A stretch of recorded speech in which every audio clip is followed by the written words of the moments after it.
Hi, this is Brianette with HowRadiologyWorks.com. Today we're going to talk about a brief history of radiology, specifically the physics and the science behind the radiology equipment which is used in a modern day radiology department. And we'll talk about how those things came to be, and specifically also the Nobel Prizes which were given for some of this basic science.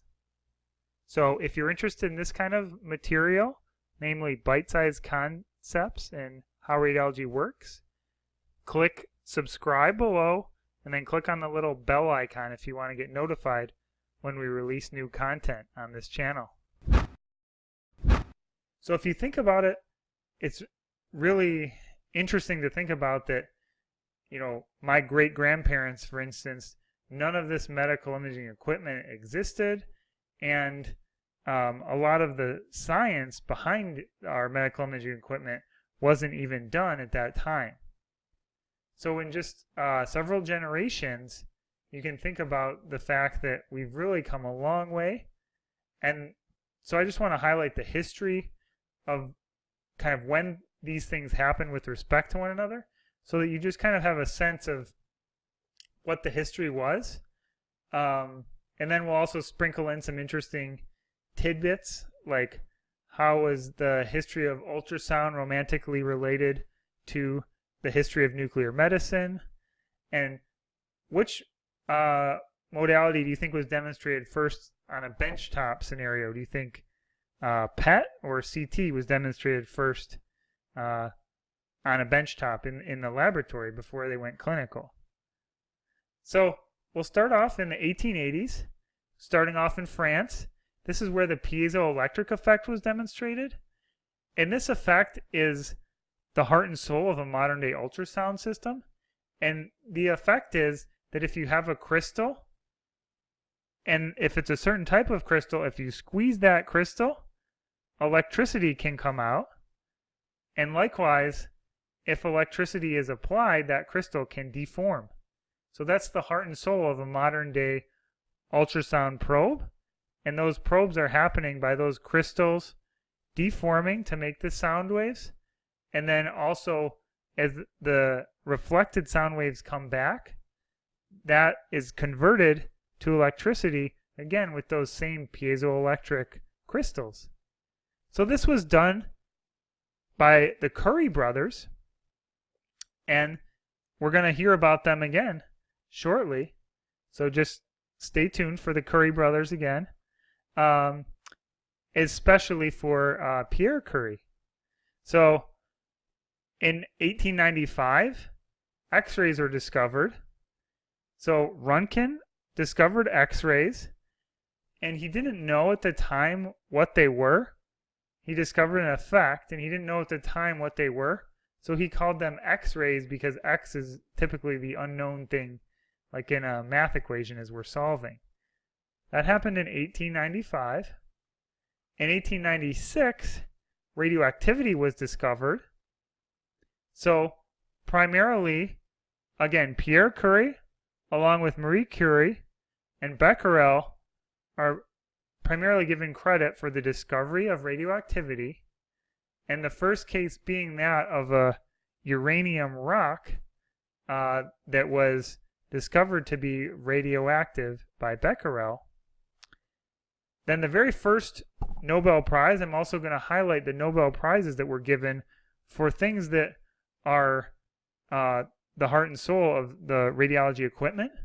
So just like we just talked about radioactivity is necessary for any nuclear medicine to occur, in 1901 was the very first Nobel Prize. So amongst any scientific thing that was happening at the time, the discovery of X-rays was deemed the most important by the committee, and Röntgen was given the very first Nobel Prize in physics. Shortly thereafter, again in physics, Becquerel and Marie and Pierre Curie were given the Nobel Prize for the discovery of radioactivity. And just as a pop quiz, how many people in the history of the prizes have received more than one Nobel Prize. You can't receive a Nobel Prize in the same subject more than once, but there have actually been 2 people who've received multiple Nobel Prizes being in different disciplines. So Linus Pauling is one. We're not going to talk about him here, but Marie Curie is the other. She's also the first woman to receive a Nobel Prize, and one of 2 people all time to have multiple Nobel Prizes. So very distinguished. Going on from there, in 1917, ultrasound was used, again with that piezo-electric effect. So ultrasound was used for submarines in this case. So again, this is a French physicist. And one thing that was interesting is that he had studied previously with Pierre Curie, and then he became romantically involved later on with Marie Curie. And that was quite scandalous at the time. But essentially, that's the thing I was hinting at earlier, is that ultrasound and nuclear medicine have this romantic entanglement in their histories. This is not obviously ultrasound clinically, but nonetheless. In 1917, the math for CT was first proposed, and this was by an Austrian mathematician, Johann Radon, and he published the mathematical background that says if you measure what are called projections through an object, so you can think of like a shadowgram through an object, if you make those measurements, you can take that information and you can construct, or some people call reconstruct, an object from those projections. And that was used for the very first CT, PET, SPECT, and MR images. This essential idea. Later on in the 1930s, the positron was discovered. So obviously the positron is crucial for positron emission tomography. It's a predecessor for that. So in 1932 is when the positron was discovered. Then shortly thereafter, another predecessor for ultrasound, again the same idea of sending out a wave, waiting for that wave to hit something, and then watching for the reflection of that wave. In this case, you're looking at a plane, and you're using electromagnetic radiation rather than using sound, but the same idea of looking for that reflection, that's done in the first radar. Then, like we said, in 1932, the positron was discovered. Very shortly thereafter, in 1936, Carl David Anderson was given the Nobel Prize for that discovery of the positron. Shortly after that, 1938, NMR was first demonstrated, and this was demonstrated in a molecular beam, so not in a solid. And this was done by a physicist working in America. Dr. Rabi was the first one to demonstrate this effect. And I also just wanted to point out that all of these digital modalities that we have today, they all are very heavily dependent on the fact that we have modern computers. So another thing that's very important in the history of radiology is the advent of the computer. So the first digital electronic computer was done. It was named Colossus, and it was built by the British Army in World War II.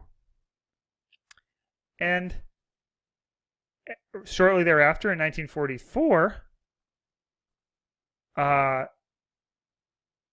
Isidore Isaac Rabi was given the Nobel Prize for the first demonstration of nuclear magnetic resonance. And based on his work and that of others, NMR, that same effect, was demonstrated in solids, and it was demonstrated in multiple labs in totally different ways.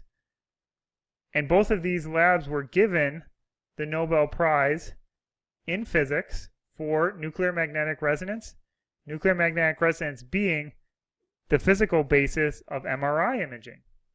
So MRI imaging has a lot to thank Felix Bloch and Edward Purcell as being part of the those that set the way for the scientific basis of MRI imaging. So now we're on to the use of these physical phenomena in medical imaging besides X-ray. X-ray was very quickly converted to taking pictures of the human body, but for these other modalities, 1957 is the first time that the gamma camera was invented. This is a predecessor to a modern SPECT system. This was demonstrated first by Hal Anger, and it's referred to as the Anger or camera or gamma camera. And the modern day design is quite similar still in the heart of it to this first design. So this being the first. Then after that, we have the first use of ultrasound in obstetrics. This was done by a Scottish physician, Ian Donald, at the University of Glasgow, demonstrating really the potential to use ultrasound well for soft tissue imaging in the abdomen. Then, positron tomography was demonstrated on a benchtop system. So this is the first use of positrons to make a transverse image, so an image sliced through the object.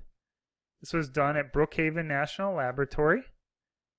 So that's what I was referring to earlier in that other little teaser question that I asked, was basically which came first, PET imaging or CT imaging from a benchtop scenario, and it was PET imaging.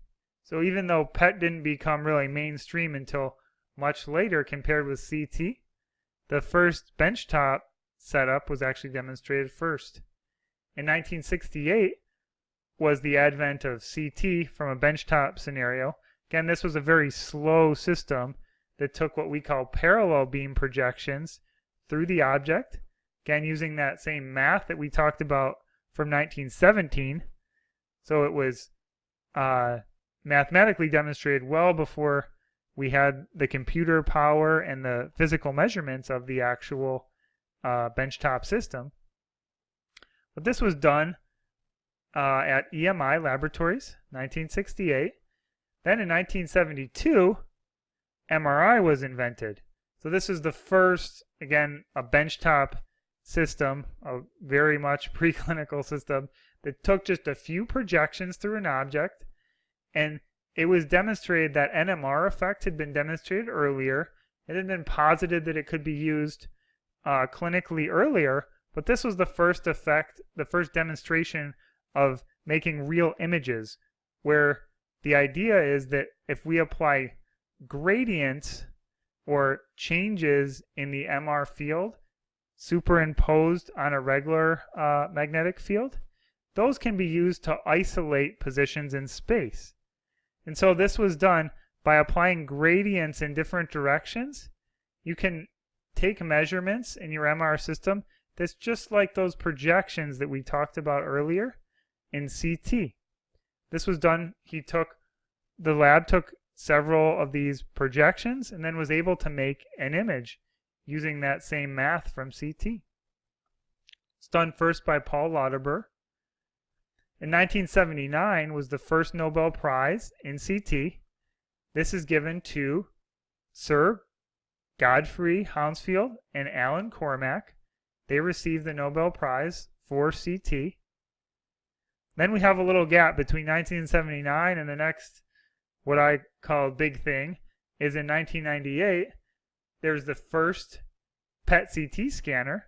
This was a project done by David Townsend and Ronald Newt, and that's the first PET CT scanner. It was built at the University of Pittsburgh Medical Center.